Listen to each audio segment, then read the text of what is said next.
For today's video ay gagawa ako ng bahay gamit ang mga kagamitang ito: aluminum, at meron siyang mga ganito ganyan.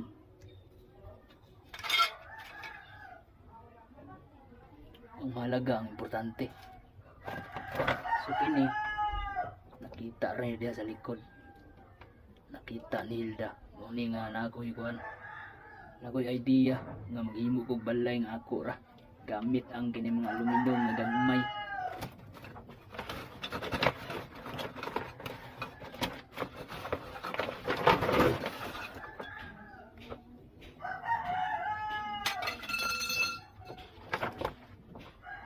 For today's video, no, gagawa ako ng views. Sana manood kayo.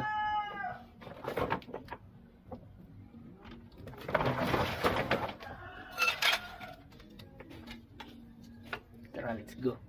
Gagawa muna ako ng bahay ko.